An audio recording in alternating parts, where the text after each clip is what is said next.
اللهم صل وسلم على سيدنا محمد وعلى آل سيدنا محمد. اللهم صل وسلم على سيدنا محمد مفتاح باب رحمة الله عدد ما في علم الله صلاة وسلاما دائمين بدوام ملك الله وعلى آله وصحبه. Assalamualaikum warahmatullahi wabarakatuh. Ikhwani rahimakumullah, hidup bukan untuk berada di masa lalu. Jadi masa lalu itu cukup disadari, yang baik sekarang kita syukuri, yang buruk kita istighfari, minta ampun sama Allah Subhanahu wa taala. Caranya apa? Dengan menikmati masa sekarang. Jadi jangan sampai masa sekarang hanya untuk menyesali masa lalu. Wah, seandainya dulu, kalau dulu saya tidak begini, kalau seandainya, buang semua itu. Yang ada adalah sekarang, saat ini. Saat ini saya dikasih Allah sehat, saat ini saya dikasih Allah waktu, saat ini saya dikasih Allah banyak kenikmatan yang tak terkira. Saya akan pakai ini untuk membuat Allah senang, ridha Allah, untuk membuat Allah senang dengan saya, membuat Allah cinta kepada saya. Kalau kita hidupnya seperti itu, mensyukuri yang ada saat ini, otomatis hal-hal yang buruk di masa lampau itu akan sirna dengan sendirinya. Karena orang yang syukur, orang yang mensyukuri keadaannya sekarang, maka oleh Allah Subhanahu wa taala akan diberi tambahan nikmat dan tambahan nikmat. Di antara tambahan nikmat yang paling besar itu adalah bisa taat dan bisa jauh dari maksiat. Itu tambahan nikmat yang paling besar. Bisa taat dan bisa jauh dari maksiat. Dosanya yang lampau otomatis diampuni oleh Allah Subhanahu wa taala karena Allah senang sama dia. La in syakartum la azidannakum wa la in kafartum inna adzabi lasyadid. Kalau orang yang kufur nikmat dikatakan siksanya pedih. Kalau orang yang mau mensyukuri nikmat, maka ditambah nikmat. Ditambah nikmat ya otomatis dosanya dihapus. Karena orang punya dosa kan bukan dalam nikmat, tapi dalam azab. Ya, dalam azab. Karena itu fokusnya sekarang, saat ini. Saat ini saya harus ngapain ya? Saat ini harus ngapain? Saat ini saya harus apa? Daripada mikir yang panjang-panjang, kalau saat ini lagi berada di hadapan orang tua, nikmati orang tua. Jangan di hadapan orang tua mikirin yang di luar. Sehingga kehilangan waktu untuk taat. Karena waktunya sekarang lagi bersama orang tua, di hadapan orang tua, duduk sama orang tua, harus ngapain? Jalankan perintah Allah kepadamu terhadap orang tuamu. Perintah Allah kepada kita terhadap orang tua kita. Oh, kita harus memandangnya dengan cinta. Oh, mendengarkan ucapannya dengan sayang. Oh, saya harus ngomong dia dengan lemah lembut, gak boleh ngomong kasar. Oh, saya harus menyabarkan diri saya untuk duduk bersama orang tua saya. Ya, kalau udah begitu akan ditambah nikmat. Kalau nanti kita punya rencana bisnis setelah duduk sama orang tua, kalau nanti kita punya rencana apapun setelah duduk sama orang tua, nanti itu akan dibereskan dengan berkat yang sekarang ini kita syukuri. Yang sekarang kita syukuri, yang nanti dibereskan sama Allah Subhanahu wa taala, la azidannakum. Pasti aku tambah nikmat. Nah, ini ndak lagi sholat, sekarang waktunya sholat, mikirnya harusnya sholat. Waktunya sholat, mikirnya makan. Nanti saya habis sholat, saya mau keluar, saya mau pergi ke restoran ini. Saya mau ketemu sama teman-teman saya mau makan di warung sana. Nanti habis sholat, saya mau cari di menu ya warung-warung online. Ada warung online banyak, restoran online, saya mau cari menunya apa habis sholat. Tapi mikirnya dalam sholat, sehingga kehilangan waktu sholat, nikmat sholat. Nah, begitu pula ketika duduk bersama pasangan hidup. Masya Allah, ada suamimu, ada istrimu, duduk bersama, asyik, gak usah ngobrolin orang lain. Yang aneh itu ketika duduk bersama ngomongkan orang lain. Ya, kecuali kalau obrolan itu obrolan yang bawa kebaikan, artinya ngomongkan yang baik-baik. Lagi belajar bersama, kita ngobrolkan kebaikan orang lain untuk dicontoh. Tapi gak usah ngobrolin hal-hal yang gak enak yang dialami orang lain atau gak enak tentang orang lain. sehingga kehilangan kenikmatan ngobrol dengan dirinya berdua. Yang lebih aneh, duduk bersama pasangan tapi ngobrolnya sama handphone. Ya, ngobrolnya sama handphone. Kehilangan kenikmatan saat ini. Lagi ngapain? Lagi duduk sama pasangan hidup saya. Ya udah, duduk dinikmati bersama pasangannya. Caranya bagaimana? Ajak ngobrol tentang ilmunya Allah Subhanahu wa taala. Ya, ajak ngobrol tentang bagaimana sholat, ajak ngobrol tentang bagaimana zikir. Bukan ngobrol yang nggak ada manfaatnya, menyesali masa lampau. Wah, kemarin itu ya, seandainya saya jadi transaksi, saya akan dapat duit banyak. Oh, nggak jadi kok dibahas. Ya, nggak jadi kok dibahas. Wah, seandainya kemarin itu kita beli rumahnya, kita akan untung sekian. Oh, nggak dibeli kok dibahas. Nggak dibeli kok dibahas. Jadi hidupnya di masa lampau, duduk bersama pasangannya bukan ngobrolkan akhirat, yang diobrolkan al-fulus wal duit, dinar wa dirham. Yang diobrolkan cuma uang dan uang dan uang, ad-dunya wa dunya wa dunya. Sehingga nggak ada kenikmatan. Dalam obrolan itu bahkan susah rahmat mau turun. Rahmat mau turun itu susah karena obrolannya bukan dalam taat pada Allah Subhanahu wa taala. Coba kalau duduknya itu ngobrol tentang ketaatan.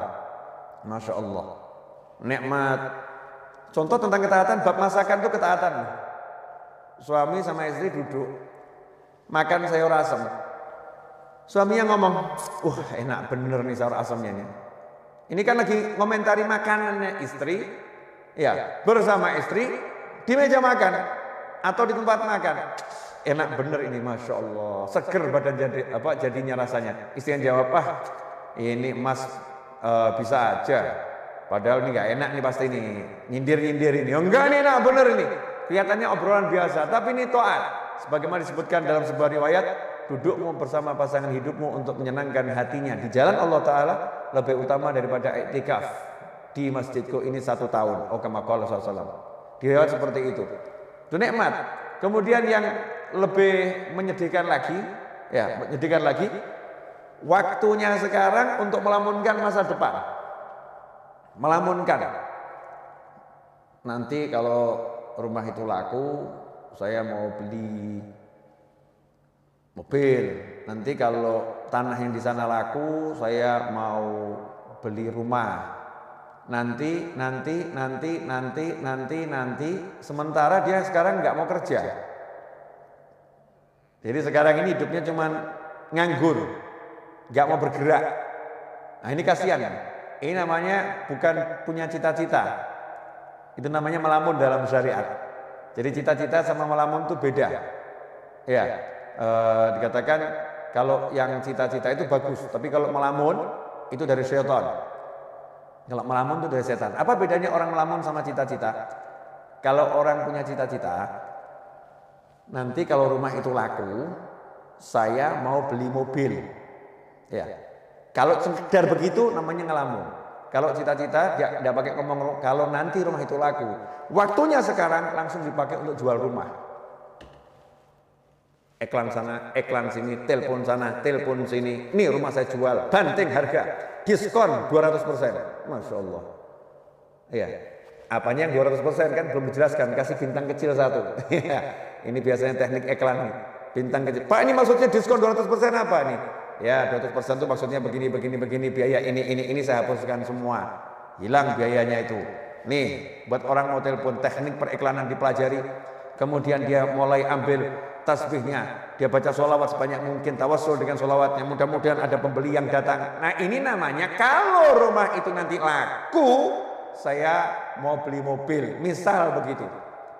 Kalau tanah yang di sana laku, saya akan hajikan bapak. Masya Allah, itu bagus, tapi ngelamun. Ya melamun jelek. Cita-cita bagaimana?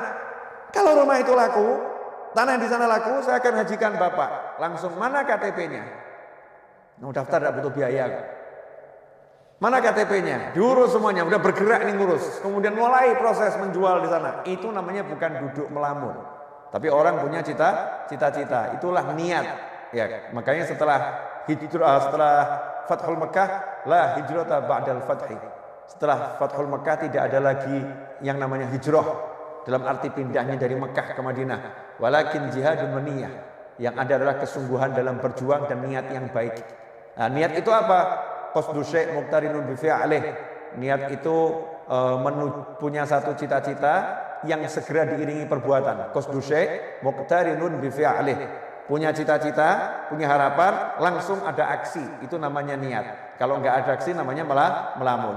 Nah, di tahun yang baru ini jangan kita jadi orang yang sibuk melamun. Tapi jadilah orang yang sibuk beraksi. Jadilah orang yang sibuk mewujudkan cita-cita. Ya, cita-citanya mulai diwujudkan dengan apapun yang bisa, sebisanya. Karena itu tadi dalam profile picture saya dikatakan hidup bukan untuk dipikiri. Ya, bukan cuma mikiri hidup kok seperti ini ya, punya suami kok kayak gitu ya, punya istri kok seperti itu ya. Gak nyelesain masalah. Ngomong kan yang gak enak itu membuat semakin tidak enak. Memperbincangkan yang jelek membuat semakin jelek. Ya, memperbincangkan yang negatif menjadi energi yang negatif. Ngomong yang baik-baik maka menjadi yang baik. Ini yang ngomong bukan saya, yang ngomong Nabi Muhammad SAW. Man kana yu'minu billahi wal yawmil akhir fal yaqul khairan au liyasmut. Barang siapa iman, percaya, man kana yu'minu billahi wal yawmil akhir, kepada Allah dan hari akhir, fal yaqul khairan. Hendaknya dia ngomong yang baik. Ngomong yang baik. Kalau tidak bisa, diam saja. Bahkan sampai komentari makanan yang nggak enak itu nggak boleh. Kalau suka makan, ya. Kalau suka makan, kalau enak itu dikomentari yang positif. Kalau nggak enak, diam, nggak usah dimakan. Dan diam jangan dikomentari. Karena mengomentari makanan yang nggak enak itu nggak boleh. Yang mencela makanan itu nggak boleh. Tapi Habib, saya pengen ini masakannya jadi enak. Ini makanannya nggak enak. Gimana cara komentarinya? Ya, komentari yang cerdas, yang sesuai syariat. Caranya gimana? Makanan ini enaknya luar biasa. Kalau garamnya dinaikkan sedikit. Ya, garamnya tambah sedikit, enaknya luar biasa. Positif, bukan hal yang negatif. Itu yang diajarkan Nabi Muhammad SAW. Rasul nggak suka kita ngomong yang negatif, ngomong yang jelek-jelek, ngomong yang buruk-buruk. Ngomong yang buruk mendatangkan keburukan. Ngomong yang jelek mendatangkan kejelekan. Suasananya nggak enak, ruhaniyahnya nggak enak. Karena itu ikhwani rahimakumullah, hidup bukan untuk dipikiri. Mikirin yang kemarin-kemarin apalagi Masya Allah. Kemarin saya kok sholat subuhnya terlambat ya. Dulu ya sholat subuhnya terlambat. Mikirin doang, mikirin tok ya, nggak ada manfaatnya. Bukan begitu caranya. Caranya apa? Cukup dengan satu kalimat dalam hati. Kemarin saya banyak dosa, sekarang saya mau banyak taat. Selesai. Jadi bukan waktunya habis untuk mikir kemarin kok sholat subuh begini ya, kemarin ya sholat zuhurnya begini ya, kemarin mikir aja. Waktunya mikir yang tadi itu. Kalau udah untuk aksi, Masya Allah, langsung dia banyak sholat sunnahnya. Ditanya sama orang, kenapa kamu banyak sholat sunnah? Wah, sholat saya yang dulu tidak beres. Ini sunnahnya buat nambah ya. Kemudian dia kodok sholatnya. Kodok, kenapa kamu kodok sholatmu? Wah, dulu saya sering subuh nggak sholat, sekarang saya mau kodok sekarang. Saya mau kodok sekarang. Jadi bukan hidup dalam lamunan, tapi hidup dalam aksi. Kalau udah hidup kita dalam aksi ketaatan, maka hidup itu akan penuh dengan kenikmatan. Kalau hidup dalam aksi ketaatan, maka hidupnya akan penuh dalam kenikmatan. Karena itu para ulama mengatakan nikmat yang kami rasakan dalam hati ini, nikmat yang kami rasakan dalam hati. Kalau para bisnismen, para raja, para penguasa mengerti nikmat yang kami rasakan, mereka akan berjuang untuk merebutnya dari kami dengan apapun yang bisa mereka lakukan. Kalau tahu ya, mereka akan merebutnya dengan apapun yang bisa mereka lakukan. Ya, tapi karena mereka nggak tahu, dan toh kalau tahu juga nggak bisa. Kenapa? Tempatnya di hati. Gimana mau merebut hati? Susah. Yang di hati mau diambil tuh susah, nggak bisa. Bisanya dengan cara melakukan hal yang sama. Kalau mau merasakan nikmat yang dimiliki oleh para aulia usholihin, nikmat yang dimiliki orang-orang soleh, ya tiru aja yang dilakukan orang-orang soleh. Nikmati apa yang dinikmati orang-orang soleh. Orang soleh nikmatnya duduk berzikir, tiru duduk berzikir. Orang soleh nikmatnya duduk baca Al-Quran, tiru duduk baca Al-Quran. Orang soleh nikmatnya duduk cari ilmu, tiru duduk cari ilmu. Orang soleh nikmatnya bersedekah, tiru ya hidup bersedekah. Orang soleh nikmatnya membantu orang lain, tiru bantu orang lain. Dan seterusnya dan seterusnya. Nanti Allah Ta'ala akan memberi kita rasa nikmat seperti beliau-beliau. Dan ketika kita mencontoh pun udah ada nikmatnya. Naik kadarnya, naik kadarnya, naik kadarnya, dan terus akan semakin besar. Ikhwani rahimakumullah. Tentunya dalam menjalani hidup itu bukan untuk dipikiri tapi dijalani. Bukan berarti kemudian mulus. Dalam menjalani hidup, namanya juga manusia. Menjalani hidup pasti ada musuh. Nggak mungkin nggak punya musuh. Lantas siapa musuhnya? Jangan salah. Jangan menganggap manusia itu musuh. Karena manusia itu semuanya bersaudara. Semuanya kalau ditanya, kamu anak cucu siapa? Kami Bani Adam, anak cucu Adam. Semuanya saudara. Ya, manusia itu semuanya bersaudara. Memang tingkat persaudaraannya beda-beda. Tapi pada aslinya semua manusia bersaudara. Musuhnya manusia itu adalah siapa? Ya, wahfadil qalba an yulima bihi syaitan wan nafsu wal hawa wad daniyah. Pertama setan, kedua nafsu, yang ketiga hawa alias ego, yang keempat daniyah, dunia. Itu musuhnya manusia. Setan, nafsu, hawa, dunia. Setan jelas enggak kelihatan. Kadang-kadang setannya juga menjelma jadi manusia, betul-betul menjelma jadi manusia. Kadang-kadang, dan itu sering, setannya menggunakan manusia, masuk dalam tubuhnya manusia, berbicara sebagai manusia, bertindak sebagai manusia, menulis sebagai manusia, padahal semua itu setan yang melakukannya, setan yang mengontrolnya, setan yang berbuatnya. Itu musuh yang pertama. Kemudian nafsu. Nafsu itu adalah kendaraan, karena nafsu adalah keinginan. Kalau nggak punya nafsu, bahaya. Nggak punya nafsu makan, nggak punya nafsu minum, nggak punya nafsu hidup, repot tuh. Jadinya putus asa. Nafsu itu untuk dikendalikan.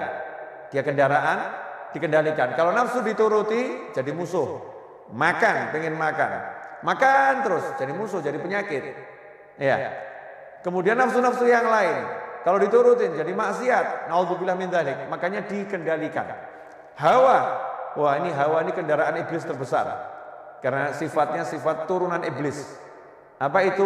Ego. Tidak mau dikalahkan. Ya, hawa itu ego. Tidak mau dikalahkan.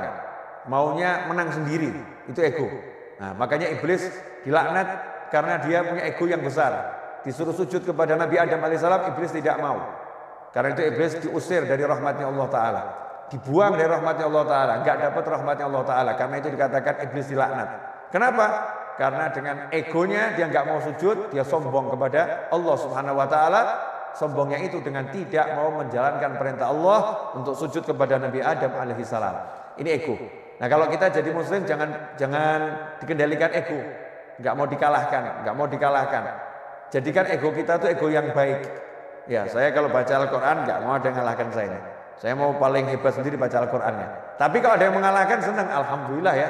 Ternyata dia lebih hebat dari saya. Jangan sampai egonya ego yang negatif, tidak mau dikalahkan. Misal, biasa ngurusin masjid. Masjid sebelah kok dengar ngundang ustadznya ustadz nasional yang jamaahnya banyak. Masjid kita ngundang ustadz itu ustadznya nggak mau datang. Egonya muncul, nggak mau dikalahkan. Buat segala macam cara. Kalau di tempat saya nggak bisa, di tempat dia juga harus nggak bisa. Ya, akhirnya membuat berbagai fitnah. Gimana caranya biar pengajiannya batal? Ini ego yang buruk. Naudzubillah min dzalik. Di kantor, ya, tidak mau dikalahkan jabatannya dengan kawan-kawannya. Dengar kok ada satu kawannya naik pangkat, mau diletakkan di jabatan yang lebih tinggi. Wah, tidak mau dikalahkan dia, nih muncul egonya. Terus gimana caranya? Dia cari kelemahan kawannya itu, kemudian dia fitnah gimana caranya, penting biar namanya jatuh. Ini namanya ego. Naudzubillah min dzalik. Kemudian dunia, masya Allah, segala sesuatu selain Allah Ta'ala. Ini tidak boleh ada dalam hati kita. Mau istri, mau anak, mau suami, ya, siapapun selain Allah nggak boleh ada dalam hati.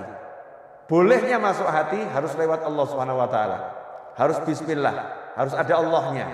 Anak ada dalam hati karena Allah. Mencintainya karena Allah. Menyayanginya karena Allah. Makanya begitu anaknya nggak mau sholat, orang tuanya harus marah. Ya, orang tua harus marah. Nah, itu namanya karena Allah Subhanahu Wa Ta'ala. Pasangan hidup, istri kalau menghalangi suami untuk bekti sama orang tuanya, suaminya harus marah. Nggak bisa, saya tidak bisa mencintaimu mirip orang tua saya, apalagi lebih. Mirip saja nggak bisa. Nomor satu, cinta saya harus orang tua saya. Begitu Allah saya ngajarin saya. Begitu Allah saya perintahkan saya. Dimasukkan istri ke dalam hati juga karena Allah Subhanahu wa Ta'ala. Pekerjaan boleh masuk dalam hati kalau karena Allah Subhanahu wa Ta'ala. Ini saya mau cari nafkah. Pekerjaan ini penting untuk berikan nafkah kepada keluarga saya yang halal.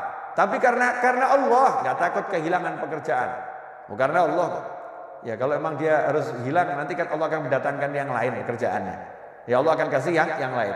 Semua dikembalikan karena Allah, karena Allah, karena Allah. Kalau udah punya seperti itu, menghadapi manusia model apapun, hidup untuk dijalani. Ketemu yang seperti apapun, yang penting pasang niat yang baik, pasang niat yang besar, kemudian jalani tanpa harus difikiri. Nanti gimana ya? Kira-kira saya bisa dapat rezeki besar nggak ya? Kira-kira nanti saya dipecat nggak ya? Nanti lagi yang dibicarakan. Nggak usah bahas nanti. Sekarang kamu syukuri, sekarang kamu nikmati. Habib, Ustadz, Kiai, sekarang saya jadi pengangguran, barusan di PHK. Salah, kamu bukan pengangguran, tapi kamu dipindahkan dari satu lapangan pekerjaan ke banyak lapangan pekerjaan yang lain. Tadinya kamu cuma kerja di satu kantor, sekarang kamu di PHK, berarti kamu punya kantor unlimited, karena kamu bisa buat kantor model apapun. Yang jadi masalah, kamu mau nggak? Ya, kamu mau atau tidak? Kamu menganggap dirimu pengangguran atau dirimu adalah orang yang punya kesempatan kerja lebih besar? Terserah, itu pola pikir kita masing-masing. Mau mikir yang benar atau mikir yang salah. Kalau udah bisa gitu, enak itu. Dimanapun kita hidup, yang ada adalah asyik. Karena orang yang syukur itu gak akan berada dalam sengsara. Orang yang syukur selalu dalam nikmat dan nikmat dan nikmat dan nikmat. Ikhwani rahimakumullah. Nah, merdeka, ya itulah orang yang merdeka. Orang yang merdeka itu seperti ketika Pak Karno dan Bung Hatta serta tokoh-tokoh nasional, para ulama memproklamirkan kemerdekaan. Maaf, belum ada negara yang mengakui secara tertulis Indonesia sebagai negara. Belum ada. Kalau mikir gitu, kapan merdekanya? Oh, ini kita belum kontak negara-negara lain loh. Ada yang dukung enggak ya? Nanti kira-kira gimana nih kalau setelah kita proklamirkan seperti apa ya? Kalau mikir begitu nggak pernah merdeka Indonesia. Tapi langsung pekik merdeka diteriakkan, 17 Agustus 45 diproklamirkan, ya merdekalah kita. Setelah itu baru kita urus. Bergerak, menjalani kehidupan kemerdekaan. Pasang niat yang besar menjadi bangsa yang merdeka. Hasilnya apa? Merdeka. Ada kurang lebih 10 negara memberikan dukungan atas kemerdekaan Indonesia. Diawali Palestina, Mesir, Yaman, Saudi Arabia, dan seterusnya. Bisa kita baca di sejarah kemerdekaan bangsa kita ini. Ikhwani rahimakumullah. Ya, itulah cara berpikir orang yang sudah mengerti. Ya, sudah mengerti bahwasanya hidup itu untuk dijalani bukan dipikiri, tentu dengan niat-niat yang baik. Nah, kemerdekaan ini pada hakikatnya adalah bebas dari penjajahan. Sementara saat ini kita sebagai pribadi manusia, kita sendiri nggak bebas dari penjajahan nafsu. Masya Allah. Penjajahan nafsu, misal nafsu merokok. Nafsu merokok. Dikasih tahu sama dokter, Bapak ini sakit paru-paru, agak berat Pak, harus berhenti merokok. Kalau Bapak lanjutkan, nyawa Bapak bisa melayang. Ini karena nafsu merokoknya kuat, nyawa itu melayang nggak dipikirkan, udah mati urusannya Allah. Nanti kalau udah takdirnya mati ya mati, kalau belum waktunya ya nggak akan mati. Pakai dalil takdir pula ini. Untuk menuruti hawa nafsu pakai dalil takdir. Dia nggak bisa mengendalikan nafsunya ini. Rokok berhenti dulu ya, saya lagi sakit nih, berhenti kamu. Nggak bisa. Nggak bisa ngomong gitu sama rokok, nggak bisa. Baru sama rokok saja udah dijajah. Masya Allah, itu yang bab rokok. Ada lagi yang bab lain, ya kebiasaan yang negatif, ya kebiasaan yang negatif. Masing-masing kita ini punya sesuatu yang mungkin menuruti nafsu. Makan, masya Allah. Dokter melarang, ya berdasarkan ilmunya. Bapak tidak boleh makan ini, mengandung kolesterol, ini membahayakan jantung Bapak. Tapi nafsunya suka ini, makannya enak semua ini. Ini kalau nggak makan begini rasanya nggak hidup, masya Allah. Nggak makan begini rasanya nggak hidup, nafsunya itu. Ini kalau diturutin, nggak berhenti dari makanan macam-macam tadi, maka akan jadi sakit yang semakin parah. dan akan menghilangkan nyawa. Naudzubillah min dzalik. Muslim yang merdeka dia bisa katakan sama nafsunya, stop dulu ya, sampai kondisi saya itu sudah betul-betul baik. Nanti kalau udah baik, kita akan dialog lagi. Enaknya kamu saya makan 1 bulan berapa kali? Ya, dalam seminggu berapa banyak saya makan kamu? Dialog sama nafsunya. Nafsunya dikendalikan, itu baru muslim namanya. Itu namanya orang yang merdeka. Ya, orang yang merdeka. Kalau belum begitu, masih dijajah oleh setan, nafsu, hawa, dan dunia. Yang paling kesian yang dijajah sama dunia, Masya Allah. Takut kehilangan duit, takut kehilangan pekerjaan. Gara-gara takut kehilangan pekerjaan, disuruh melakukan yang haram apapun dijalani. Daripada saya kehilangan pekerjaan, rempet haram dikit gak jadi masalah. Masya Allah. Nyerempet yang haram dibilang gak jadi masalah. Na'udzubillah min dzalik. Gara-gara takut kehilangan pekerjaan, jelas-jelas ibunya di desa memanggil, nak pulang, temanin ibu. Ibu sudah tua, ibu gak mau meninggal sendirian. Pulang kamu nak, temanin ibu. Dia katakan, maaf bu, saya gak bisa pulang. Kalau saya pulang saya dipecat dari kantor. Takut kehilangan kantor, gak takut kehilangan ibu dan ridho Allah Subhanahu Wa Taala. Masya Allah. Ini dijajah yang luar biasa oleh yang namanya dunia. Ikhwani rahimakumullah. Dunia ini bisa menjelma menjadi macam-macam bentuk. Ya, macam-macam bentuk. Segala sesuatu selain Allah yang ada dalam hati mengalahkan Allah, mengalahkan aturannya Allah, itulah dunia. Ya, itulah dunia. Sekarang pilihan ada di tangan kita.